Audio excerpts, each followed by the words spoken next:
To be honest with you, that's what did it for me. The fact that Monica Bellucci is starring in it because she is one of those original like succubus, bombshell, supermodel type of actresses. Like she's a legend. That's what I think of her as. She's the ultimate sex symbol. She looks gorgeous in every movie that she's in. But I really liked when she played the Merovingian's wife in The Matrix because she had those amazing latex outfits in The Matrix Reloaded, if anyone knows what I'm talking about. And I just remember when I saw her in The Matrix Reloaded when that movie came out. I was in high school, I think, either middle school or high school. And that was kind of like my introduction to the whole fetish aesthetic, if you will. It was like her and Dita Von Teese kind of both had an equal hand. I mean, Dita is more on the pinup side, right? She also dabbles in fetish, of course, but yeah, I just remember that club scene in The Matrix, the BDSM club, and then seeing her in that really tight latex dress.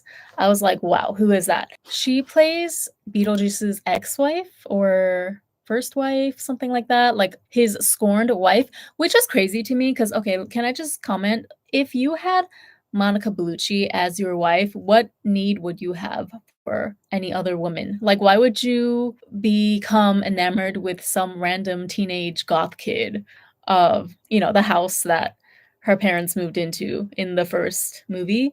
Because, again, I didn't watch the first movie, so maybe I'm missing details here. You can fill me in. Feel free if you want to. But that was kind of a big plot point in the first movie that they carried over to the second one, right? Which is that Beetlejuice wanted to marry her. 36 years later, he still cannot let go of that obsession with Lydia Dietz, which is kind of, if you think about it, amongst today's climate with the non-committal, pandemic that is going on these days with men, I must say that he does have that going for him. As gross and disgusting and politically incorrect as he is, the fact that he has this unwavering, undying love for Lydia after almost 40 years and still wants to marry her, I mean, it's impressive. But then at the same time, if you consider that he was married to Monica Bellucci, now I'm confused, right? Because I'm like, if you have Monica Bellucci as your wife, what is there to complain about? Oh, well, I guess there's the small detail that she is a soul-sucking kind of demon. She's not a demon, but she's a soul sucker, a soul eater, right? I don't know if this was intentional on the part of Tim Burton or the producers, which, by the way, Brad Pitt was listed as an executive producer in the opening credits. I noticed that and I thought it was very random. But what was I saying? Monica Bellucci, whose name is Dolores in the movie. I don't know if she's trying to get back with Beetlejuice necessarily, or if she's just trying to suck out his soul. Maybe it's a combination of both. I feel like there's a little bit of revenge, woman scorned trope going on there. But also, what I was going to say is that I don't know if Tim Burton or whoever wrote the screenplay, I don't know if they intentionally put this in there, but I feel like Monica Bellucci was basically a ASMR queen for most of the movie. I don't know if anyone else caught that. See, this is the only review channel that if you want something that's out of the box, okay, if you want reviews that are truly insightful, I'm going to bring you a perspective that I guarantee you will never hear on any other corner of the internet. And I guarantee you that no other reviewer out there, none of these bros, okay, who are producing their reviews in their mom's basement, who have more subscribers than me, so whatever. Clearly they're doing something right that I'm not, but none of these people have anything on me when it comes to unique, original takes on movies. And so you're going to hear it here first. My analysis or my interpretation, I should say, of Monica Bellucci's character as basically an ASMR queen. I feel like I'm the only person on the internet reviewing this movie that was able to catch that because basically, I mean, okay, spoiler alert, when we are first introduced to her character, she's dismembered, right? So she has all these different body parts boarded up in different wooden boxes, and then some altercation happens where the boxes like tumble over and they start opening, so then all her body parts start crawling together, and then she slowly starts to piece herself together. For example, half of her face is missing, so she finds the other half, she slaps it on there, and then starts stapling herself together. I'm talking about a literal stapler. Think about a heavy duty office stapler. And so that's ASMR sound. What do they call it? Trigger sound. Number one, we got a good dose of that stapling sound. And then also when they do the flashback to when she and Beetlejuice were still in love and they got married and they were on their honeymoon after they had a little romp in the sack, she basically poisons him. Like she pours a toast for both of them and then he drinks it, but then she doesn't drink hers, and then it's revealed later she holds up the bottle and it's actually a bottle of poison, not wine. And then she does like this, you know, she does this nail clickety clackety thing È la mia anima.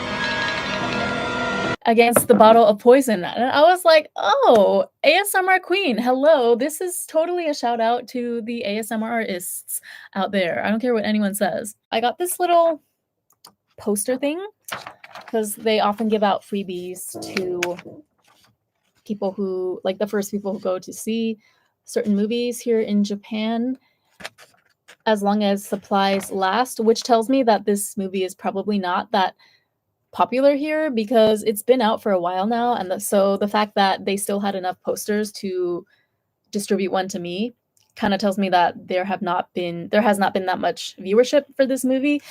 But nevertheless, it's good for me, right? So I didn't notice at first when I was looking at this poster, but you guys tell me what's the difference. So the first thing I noticed is obviously this woman, right? I'm like, that is not Jenna Ortega.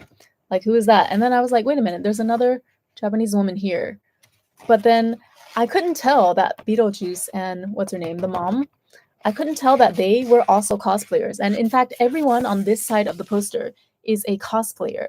Even Monica Bellucci, even the Dolores character, like these are all Japanese cosplayers. Isn't that crazy? I thought that was such a neat concept for the poster. But in all honesty, I don't know if I'm even gonna keep this because I'm just not a fan of having stray pieces of paper that I don't necessarily need lying around. So if anyone wants this, let me know. If you are like a mega Beetlejuice, oh my god, I can't talk. If you are a mega Beetlejuice fan and you feel like you need to have this as memorabilia, let me know, but only if you really, really want it, okay? Also, last point on Monica Bellucci, which felt kind of like a random character. I want to say that she was useless. I mean, again, for me personally, she was the whole reason that I went to watch this movie. Anything that Monica Bellucci is in, I'm all for the bombshell, supermodel, succubus type of woman given screen time and being allowed to shine. But after watching the movie, I do have to admit, story-wise, it didn't really leave that much of an impact on me. Like, it was fun, it was kitschy with the whole ASMR stick that she had. But if you really think about it in the grand scheme of things, she wasn't really significant to the main plot of the story, which at the core of it was kind of like a mother-daughter, overcoming their differences, overcoming their misunderstanding, and coming together and realizing that they really love each other and they're going to cherish the family that are living at this moment, right? Like, they're going to honor the dead, they're going to miss them and continue to honor them and remember them. But as long as they are here in the living realm, they're going to like focus on nurturing their relationship. I feel like that was the main message of the show, right? So it's kind of a family, heartwarming type of message. Monica Bellucci's character adds absolutely nothing to that. Then I remembered that Monica Bellucci is actually dating Tim Burton in real life. I totally forgot this, but do you guys remember a while ago? I don't know how long it's been. I saw breaking news that Monica Bellucci is now dating Tim Burton, which I think actually makes a lot of sense because you know how Tim Burton loves to cast the same people over and over again? Like, Tim Burton is one of the shameless pioneers of nepotism in this industry, I feel. Look at all the films that he has done throughout his career with, I feel like I can just name all the actors that he prefers to working with off the back of my hand. So it's Johnny Depp, Helena Bonham Carter, Winona Ryder. He has a bunch of faves that he recasts over and over again. So you know that Tim Burton doesn't care about like giving newbies a chance or whatnot. You could argue in this one he gave Jenna Ortega a chance, but Jenna Ortega is kind of already established as the new goth queen by this point. So even that, I mean, okay, I guess when she was cast in Wednesday, yeah, I'm forgetting a couple of things now. So I guess Tim Burton did produce Wednesday. That's where Jenna Ortega got her big break. So now people are saying that she's like being typecast for these type of moody, angsty, teenage goth girl type of roles, which I don't think is really fair because at the end of the day, actors are workers too. And like, what do you expect her to do? You know, if she's getting the opportunities for these types of roles and she happens to just embody them so perfectly, who cares if they are similar to one another? Like, clearly, this is what she was born to do or what she was made to do. So why can't everyone just leave her alone? She's great as Wednesday. And I think she seamlessly played this new character, Astrid, who is Lydia's daughter in this Beetlejuice sequel. So, yeah, people need to leave Jenna Ortega alone, is just what I'm trying to say. But yeah, Tim Burton has always had a history of exercising nepotism in his choices for the people that star in his films. That's his prerogative as a director, you know. You can't tell him what to do. But I remember it's funny because he also had that controversy where he basically said that he didn't want to cast non-white people in his movies because they didn't fit the aesthetic that he was going for or something like that. So it was just funny to me that there were definitely a few diversity hires, we could say, sprinkled throughout this movie. Immediately, as soon as I saw them, I'm thinking to myself, did someone make you do that, Timmy boy? Or did you actually have a change of heart? Like, for example, one of the realtors, who I guess was also in the first movie, but the realtor, she has an adopted Asian daughter in this movie who shows up on screen for all of 5 seconds. So you know that that was also not a necessary cameo whatsoever. But I guess Tim Burton really wanted to show us that he's changed his ways. He's taking this diversity representation thing seriously. So, I mean, I guess I appreciate it as long as that little girl, the Asian girl, got a paycheck. But I don't know. It just seemed very transparent to me. Because, like, as soon as I saw the daughter, I was like, okay, so you're trying to pull a Charlotte in Sex and the City, right? You guys know Charlotte adopted a baby from China, which there's no problem with. Like, I have no problem with that storyline. Don't get me wrong. I'm just saying it was very obvious to me when I saw that, right? That I see what you're trying to do because there's like no other Asian people in this movie. And there's also there are a few black people that he added during that Soul Train sequence in the underworld. But I don't know, was that part of the first movie or not? Anyway, I'm just rambling at this point. But Monica Bellucci is dating Tim Burton, so we all know that Tim Burton likes to cast the people that he is favoriting at the moment, which now it makes so much sense to me why he put so much of Monica in this movie, even though I feel personally that she had no significant impact on the actual plot. It's just because Tim Burton is dating her. So why would he not want to give his girlfriend as much, you know, his bombshell, like, original sex symbol girlfriend as much screen time as possible? If you got an Italian sex symbol screen siren of the golden age as your girlfriend, you might as well put her in your latest projects. Why not? If anything, just do it for the eye candy of your generation. This also leads me to say that I think it's a smart move career-wise for Monica. And I say this in the best way possible. I'm not saying this in a way to like shame her whatsoever.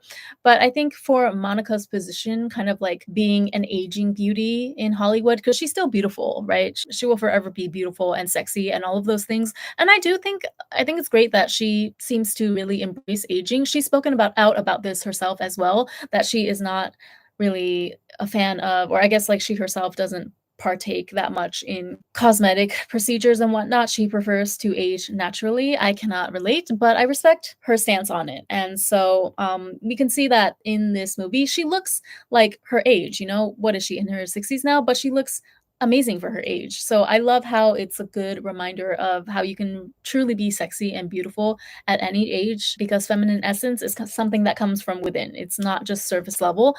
And so yeah, like, she's definitely still got it. It doesn't matter if she has a little more wrinkles now than she did 20 years ago.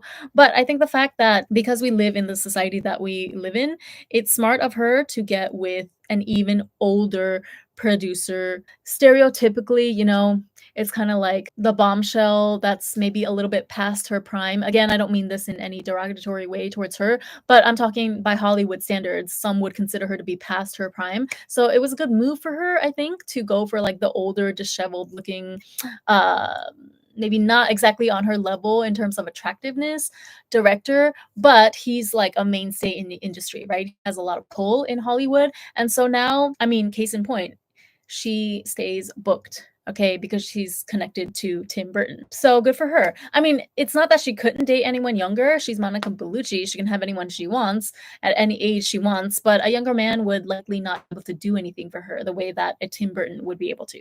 You catch my drift?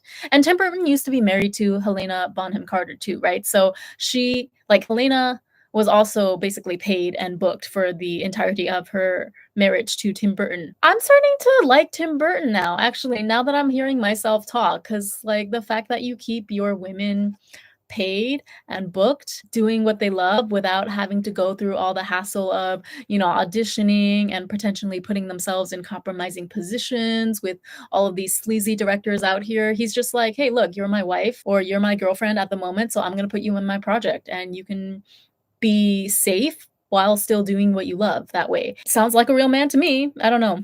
I didn't understand all the references, obviously, because I didn't watch the first movie in its entirety, but I think I got enough to kind of like I was able to appreciate the silliness of the whole underworld world that they built. And I will say, okay, so I don't want to get too deep into this because I might get emotional, but it was kind of like touching and comforting to me on a personal level because you guys know I lost my dad very suddenly last December, which I can't believe it's almost been a year. It literally feels like yesterday. It feels like that moment. Like a part of me is always going to be frozen in time in that moment that I found out. Oh my god, I'm getting like okay, I can't get too deep, but it was kind of comforting to me to see like the relationship between the living and the dead portrayed in such a kitschy, kind of carefree way. Like, even though it's not meant to be super heavy, you know that it's meant to just be some good, scary Halloween type fun, right? It's like good, corny fun. And it just brought comfort to me knowing that, okay, maybe just the portrayal of the underworld as basically just a little bit more drab of a version, like maybe a little more grotesque than the real world. Like people still have to wait at, DMV-esque offices. They still have to deal with all this bureaucracy and paperwork and stuff. Like that kind of tickled me. That kind of humor is also what me and my dad would have really enjoyed together. Like I could imagine myself watching this movie with my dad and we both of us just getting a good laugh out of it. In fact, I'm sure that my dad probably did watch the original Beetlejuice when it first came out. So just the whole idea of the lighthearted take on death, right? The fact that, okay, yes, you're sad, you do have to deal with the reality. Obviously, in the 3D, you have to deal with that pang of loss when they're gone. But it's just such a nice, like, just funny, comforting thought that what if the underworld is actually this ridiculous random place, right? Where people are just they're like missing limbs or spurting blood everywhere depending on how they died. If some people have met a more unfortunate end than others, but yet the movie brings such a lightness to the idea and kind of just like this attitude that, well, you can change what's been done. So everyone just has to, at the end of the day, get on with it, right? Like just do what you got to do, fill out the boring paperwork, and you'll be fine. Everyone's going to be fine. And so that was really like heartwarming to me also because I don't know the dynamic. Again, I don't want to get too deep into it, but the whole dynamic of the main character, I guess we could say, in this movie, which is the daughter of Lydia, Astrid, I felt kind of like our stories were similar because I also have, or I had, when my dad was alive, my parents had been they got divorced when I was in college. So I didn't expect that I was going to relate to the main character of this movie so much. Like I'm also an only child. My parents were divorced, and I also had, like, again, I don't want to throw my mom under the bus or anything, but I also had some similar feelings of resentment towards my mom. Not for everything, but there were definitely certain areas where I also felt the same way that Astrid felt towards her mom in this movie,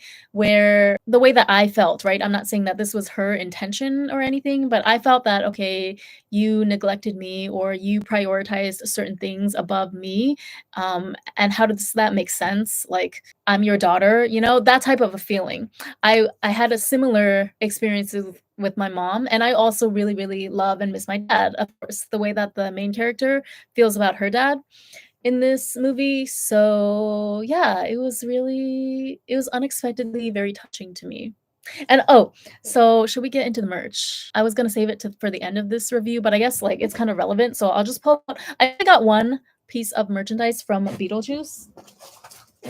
And the rest of the things in this bag, believe it or not, are from Joker, which I don't even plan on seeing, not because I don't like Joker, but because I don't think I can handle the level of true like darkness and violence that the Joker movie has. That's why I never even watched the first one, even though I'm sure it's amazing. I heard that it got rave reviews.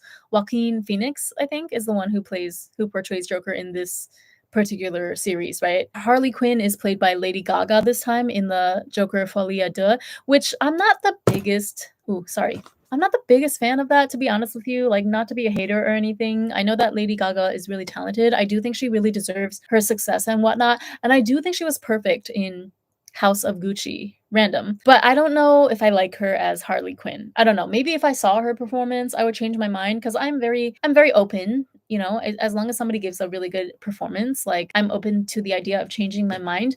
But I just have to say, for me personally, Margot Robbie is hard to top, which I know it's not fair to compare because they are two completely different portrayals of the character. But I don't know. I was just not excited at all about any of the buzz surrounding the Joker movie. Plus, I cannot, like I said, I can't handle the actual darkness of the Joker films. So I'm not going to be watching it, but I did pick up a lot of merch from it. And see, this is why I need to stay away from the movies in Japan, you guys. As much as I complain about how there's no good movies lately, oh my god, it's so crazy. I feel like this entire year, since the end of last year, because the last truly good movie I watched that I personally was interested in was Wonka, and that was like in winter during the holiday season. I don't remember, November or December of last year. And I feel like there hasn't been anything remotely close ever since. And I'm just like, what is going on? Why is there such a drought in the entertainment industry or in Hollywood these days? But maybe it's the universe trying to save me from myself, because clearly, as you can see, every time I just step out of my house for a simple movie night with myself, I'm out automatically like damn near $100 because of all the merch that they be seducing me with at the stands. But no, let me show you. So I got the handbook for the recently deceased notebook. The only thing that I'm not a fan of is the fact that this is graph paper. So it has horizontal and vertical lines. I really don't like graph paper. It's very common in Japan because obviously people write in Japanese characters. So it kind of makes sense. Like, that would help you out if you were writing in Japanese. Well, if you were writing in any language, really. I mean, even in English, I guess for some people that's helpful. But I personally, I'm not a fan of graph paper. I prefer just regular horizontal lines. Nevertheless, though, I find this book to be really charming and witty. I imagine myself like going through this with my dad in the underworld, trying to figure out what paperwork he needs to fill out as the next step. But yeah, and it says Beetlejuice, Beetlejuice on the back. And this also reminds me of, there was a makeup collection a while back. I don't remember which brand, but there was definitely a an eyeshadow palette. Hot Topic?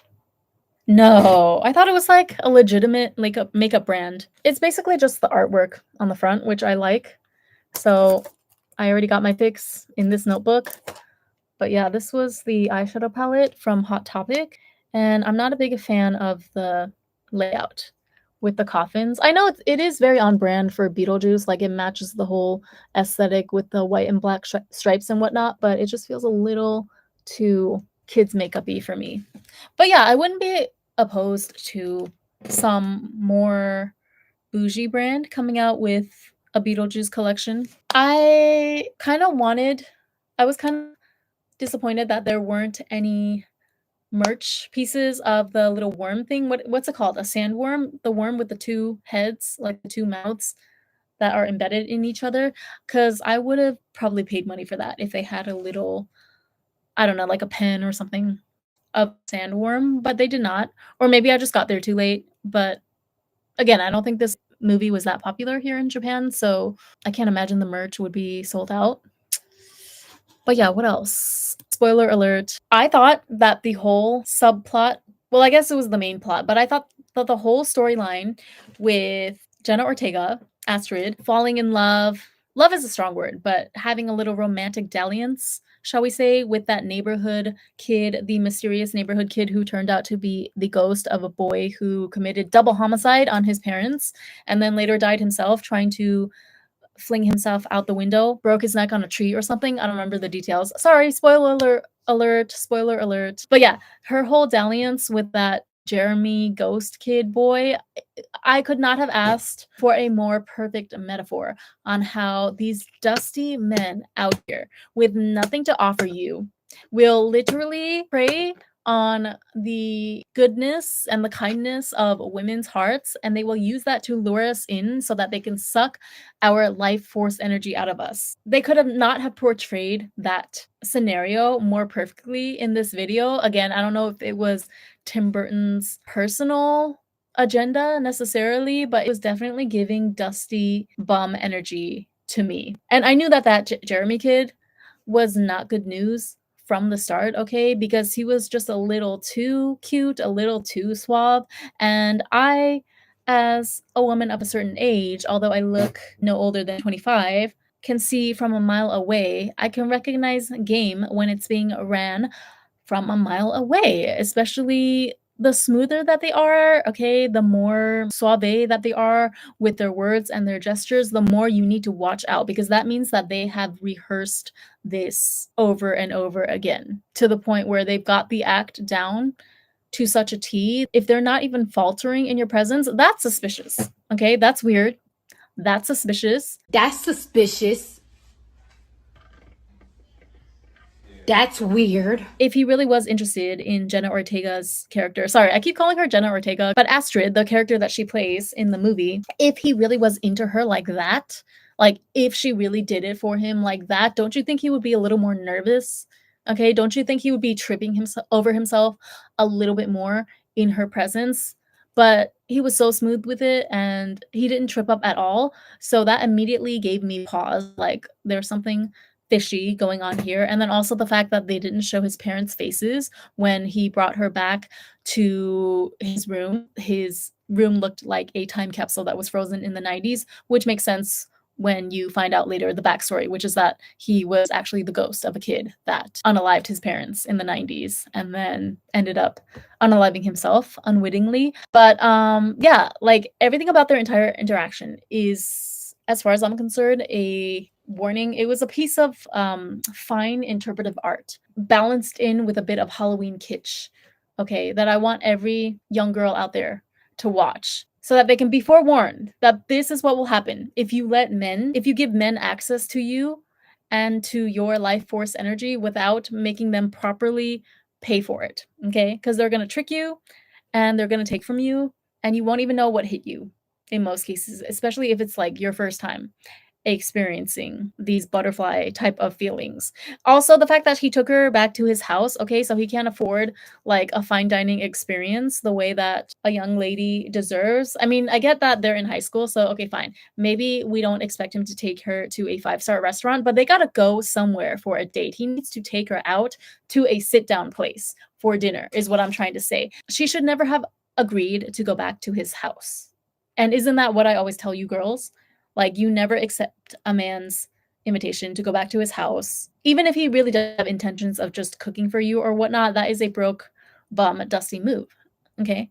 So the fact that he was inviting her over to his house because he has nothing else to offer, because he can't pay for a proper establishment, the fact that he was inviting her to his room to spend Halloween is already a red flag in and of itself.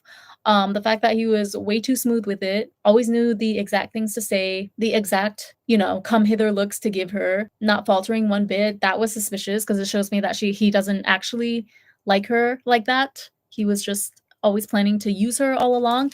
And also, he preyed on her weak spot, okay, her pain and sorrow at losing her dad. Took that information that she gave him, which she should never have disclosed such private information to him upon a first meeting, but she's a teenager in the movie, so we're gonna cut her slack. But I'm just saying that this whole interaction between them is a cautionary tale. The fact that she was careless and allowed him to hear more personal details of her life without even knowing that well, that allowed him to then use that information against her later. Okay, that's how he was able to finally convince her to go through with the whole soul swapping plan that he had. He wanted to take her soul so that he could bring himself back to life and so that she would be stuck in the underworld or the world of the dead. And she was hesitant throughout the whole thing. Like you can see, she was even about to on the verge get mad at him or like what the hell are you doing?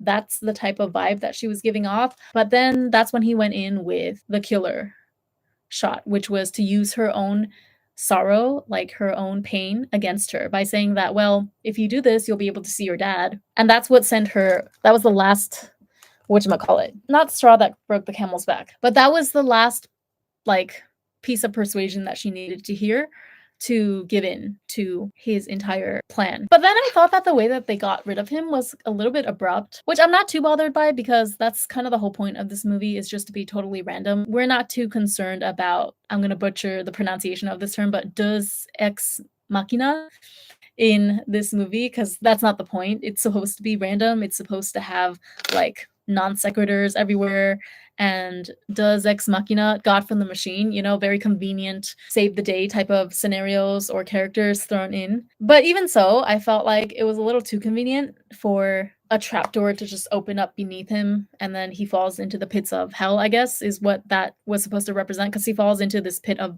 burning fire, which is what he deserves, you know, so we don't feel bad for Jeremy. But no, not Jeremy being the perfect, like, personification metaphor of a Dusty that I've ever seen in a mainstream movie. This is why you never go over to men's houses when they invite you, okay? If he's a grown ass man, he should be able to take you out to a nice sit down dinner place. Doesn't have to be 5-star unless you want that, which you're allowed to have that as your standard. But as long as it's somewhere nice, somewhere in public, like, hello, clearly you're broke. I also thought it was very random that her dad was working at the immigration line in the underworld. That part I kind of didn't like because like why is he working? Why are people working in the underworld? I thought that the one respite that we had in death was that we at least don't have to work anymore, right? I thought there were two things that we could at least be guaranteed to look forward to in death, regardless of what regrets we may have had while we were living or what unfinished business we may have. I thought that at least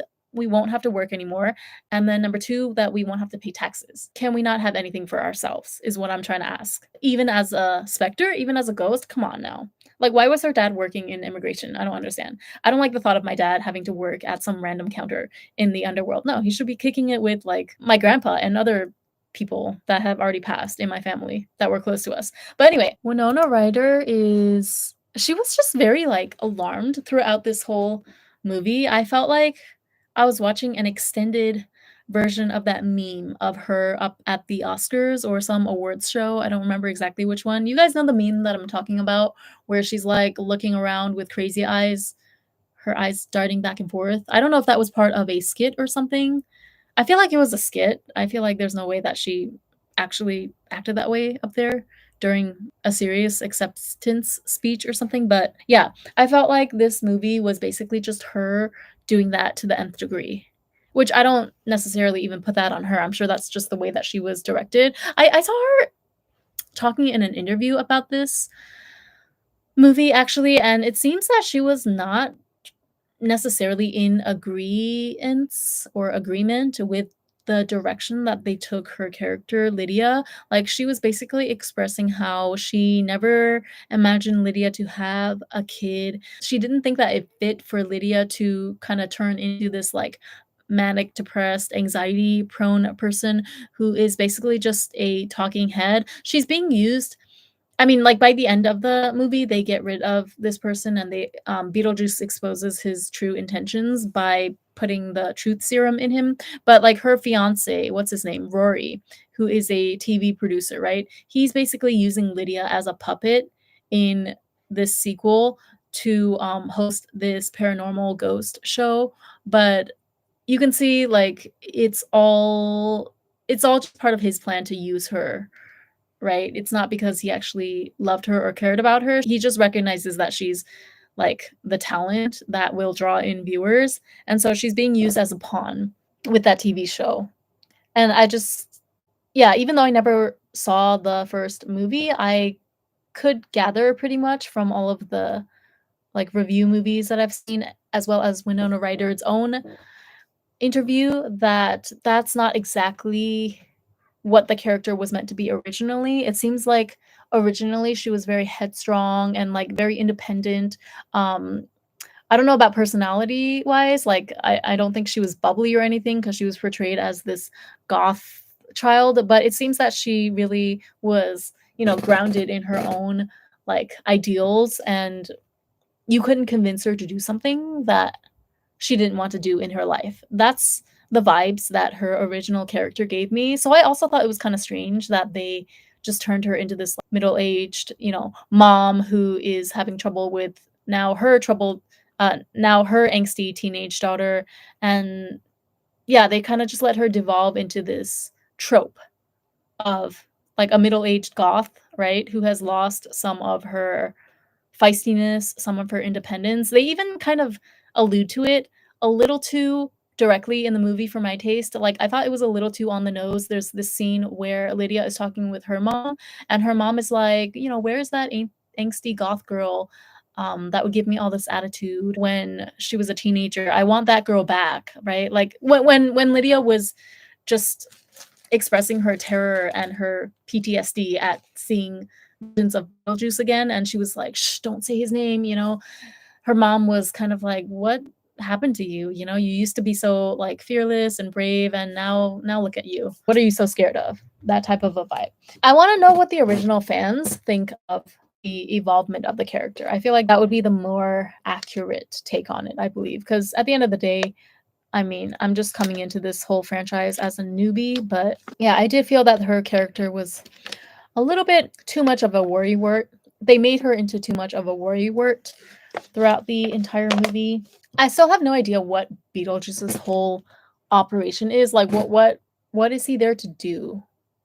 I get that he's part of the deceased, right? He's inhabited the deceased world for a long time. I guess back when he was living, they said that he was a grave robber, and that's when he was married to Monica Bellucci or Dolores. But then they both kind of like unalived each other, it seems. And so, what does he do in the underworld? That's the only part that I still didn't really get. Oh, it said that he was like a bio exterminator. Yeah, I don't know what that means. I would have to deep dig into the actual lore of Beetlejuice. Okay, watching this back and editing, I think I understand the whole gag now. So his title is bioexorcist, excuse me, which means that, correct me if I'm wrong, but a classic exorcist will help you get rid of like demons and spirits and whatnot, right? The entities that you can't really see on the physical plane, whereas I'm assuming in this case bioexorcist means that since Beetlejuice himself is a spirit, he's of the afterlife, he helps other spirits get rid of unwanted humans, essentially, or in other words, biodegradable beings, like organisms, living organisms, humans, animals that the spirits don't want in their space or their life anymore. Very clever. I'm probably the last person on earth to discover this, but there you go. Better late than never. He seems to also he has these like minions that work for him with tiny heads. And then the leader of those minions was Bob. Poor Bob. He was just trying to do his job and ended up getting his soul sucked out by Monica Bellucci for no reason. Poor Bob. He didn't deserve that. It's just so sad because Bob was just trying to do his job. I feel like Bob is all of us, no?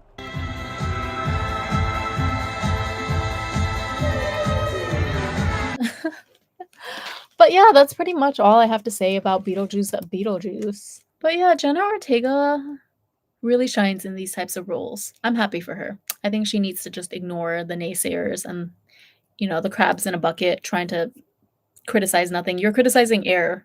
Like, what are you talking about? That she's being typecast. Did it ever occur to you that she's just exceptionally good at these roles?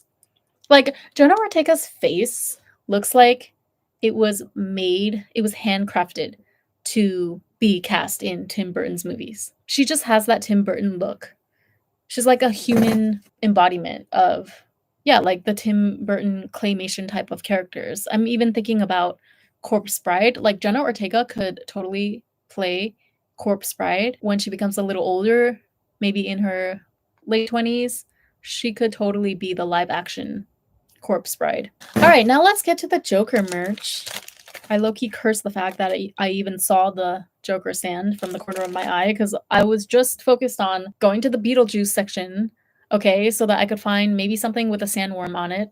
I didn't see any sandworms, so I just got my little handbook for the recently deceased notebook.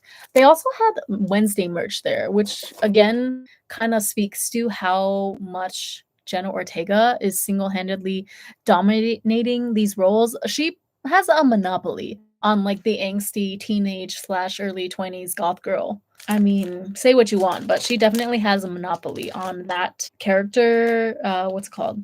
Archetype, because the fact that they had Wednesday merch there when it has nothing to do with any of the movies that are out. Like it's solely for the fact that Wednesday is connected to Jenna Ortega, who also happens to star in Beetlejuice. That's the only reason why they had the merch for that show there. But anyway, I couldn't resist myself with the Joker merch because it happens to have one of my favorite color combinations, which is green and purple.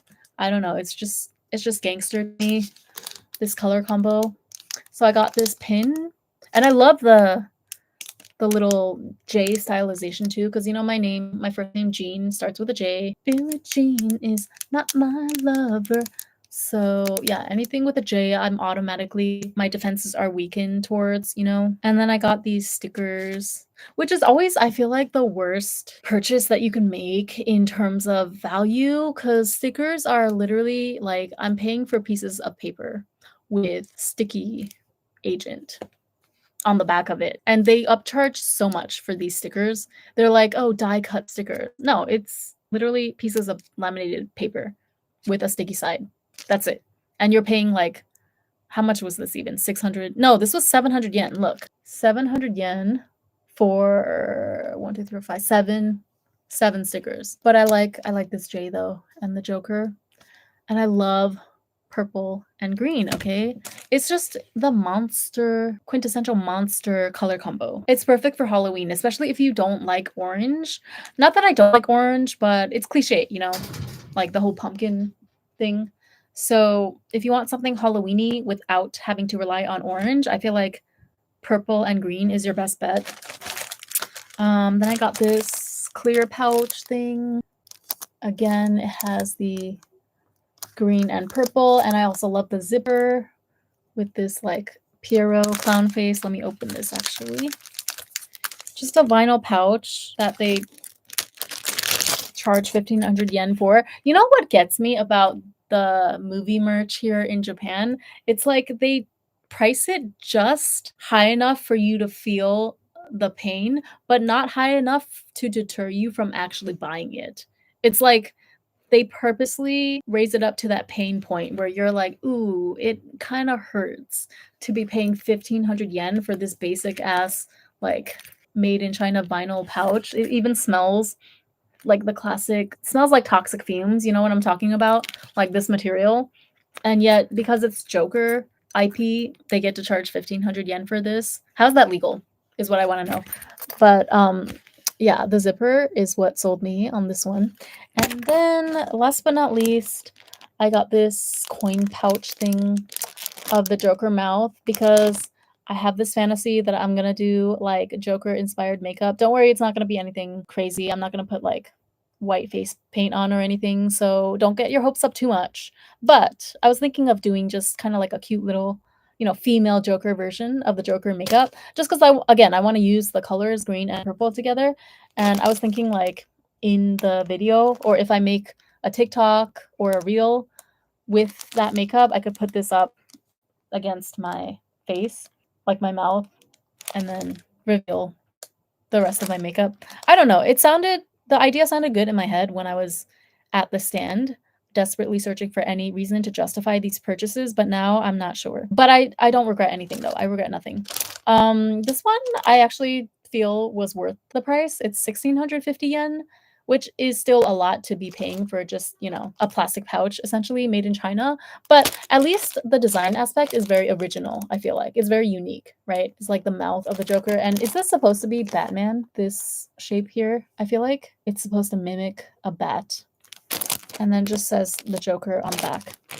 And yeah, I didn't get anything Harley Quinn related because again, I'm just not the biggest fan of Lady Gaga as Harley Quinn. I'm sorry, okay? I feel kind of bad saying that because, you know, I'm sure she worked really hard on that role and everything. I don't like to be one of those bitter Bettys that just complain just because my actress of choice was not cast as a certain character. Like I don't want to unfairly not even give that actress a chance.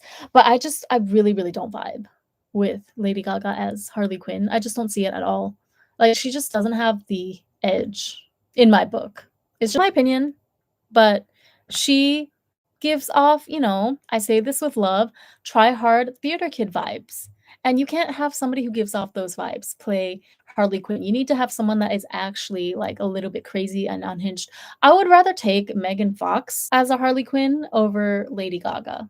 Like, I'm sorry to say. See, you probably recoiled when I said that right now, right? You probably were like, what? Her? No, anyone but her. But think about it though, because Megan Fox played some unhinged characters in the past. She has an actual repertoire of playing that type of character. Jennifer's Body, anyone? So I feel like they totally have something to work with if they cast Megan Fox as Harley Quinn. Because, you know, the makeup, that's already going to take care of like 80% of the work for you. Once they get the makeup, the Harley Quinn makeup on her down pat, I'm sure like she has the acting chops to get into that truly crazy maniacal space that Harley Quinn inhabits because we all know she's crazier than the actual Joker even. But Lady Gaga, she's just no, she's too try hard. Like she's too much of an attention whore. She's too much of a pick me. I'm sorry. That Lady Gaga gives me pick me vibes all the way. Maybe not necessarily with men, but in terms of like wanting accolades, wanting approval from the public, like look at me, I can also act. I'm also Oscar worthy. Even back when she was still just a music artist. You remember when she first stepped out on the scene? Like looking back, I mean, hey, she's a millionaire and I'm not. So at the end of the day, she's laughing all the way to the bank. But even just looking back on some of her wildest style moments back in her early career as a musical artist, you have to admit that some of the stunts were a little bit cringe. Like the meat dress, really.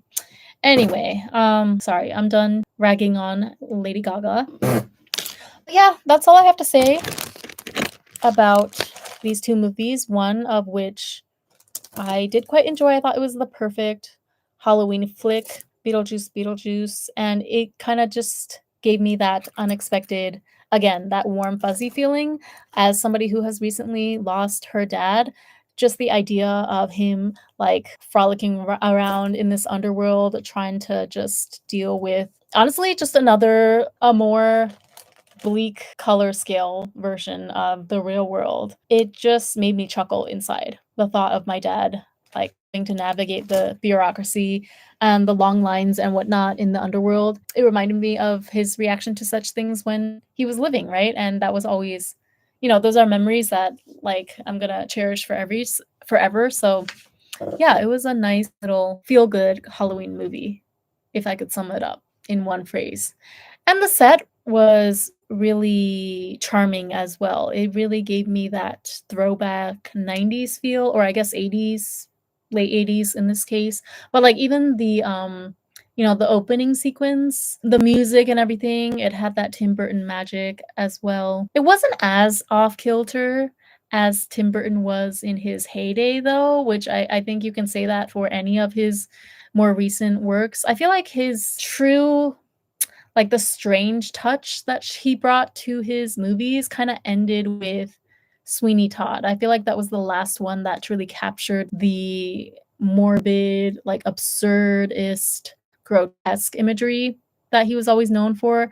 And then later on, like especially with, you know, the recent Wednesday Netflix series, it kind of got very watered down and mainstream, which is bound to happen to any type of eccentric producer. I also think it's kind of funny that Tim Burton still is salty about being rejected from Walt Disney or like being let go from Walt Disney, one of the two, back when he was first getting started out as an animator. Is that the story? Like he has beef with Walt Disney basically, or Disney as a company, because they rejected him somehow.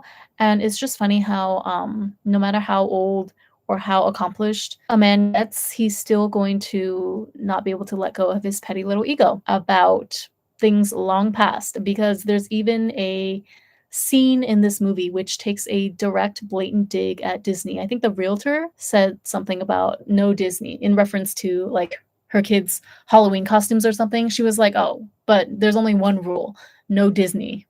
And I was like, "Really, dude? Really?" But then again, he also gave Monica Bellucci's character way more screen time than she had any business having in this particular storyline, because her character was truly not that important, and yet she's dating him, so why not?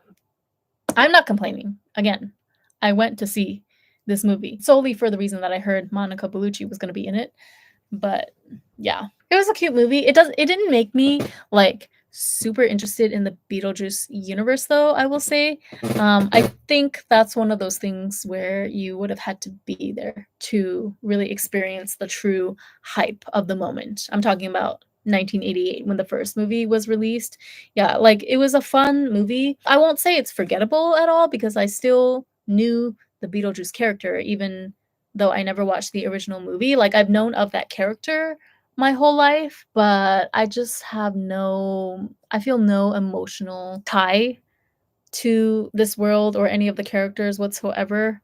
Even though it was quite fun, I don't have it in me. Same goes for all of the recent sequel slash reboots of 80s films that have been coming out lately. There was a long line of them last year in particular, like Indiana Jones, Ghostbusters, and Top Gun. Although I feel like Top Gun was truly a really good standalone movie in and of itself. Oh yeah, and I guess I feel like you would also group Mission Impossible Dead Reckoning Part 1 in there because I never watched any of the previous Mission Impossible films either. Definitely not the first one, right? Which I don't even know how many years ago that came out. But yeah, even with Mission Impossible, I also felt like, okay, I'm just not emotionally connected to any of these characters the way that I'm connected to, let's say, Slytherin House in Harry Potter. A quick recap of all of my merch. Handbook for the recently deceased. It's just like, I think this is a really funny concept. It just reminds me of like handbook for new drivers or something when you're practicing for your driver's license and they give you that leaflet or booklet. The Joker plastic vinyl pouch, which I really only bought for the zipper. The Joker mouth coin purse. Is there? Oh, ew, no, that's just his spit. I thought it was a tongue ring or something, but it's just spit. How lovely. Um, Stickers, die cut stickers. Because if you put die cut in front of stickers, that makes it sound fancier, and therefore they can justify charging 700 yen. Pieces of paper, laminated paper, and Joker pin. And this one I'm actually like, I don't know. It seems like it's the least useful out of all these items, but actually it would probably get, like, I would technically get the most use out of this because I would just place this on my bag, and then everywhere I go, people who look at my bag will see the pin. It kind of is getting more traction that way than, let's say, a notebook, which only I write in at home, if you catch my drift. Anyway, I'm going to stop rambling now. I need to go to sleep. Bye!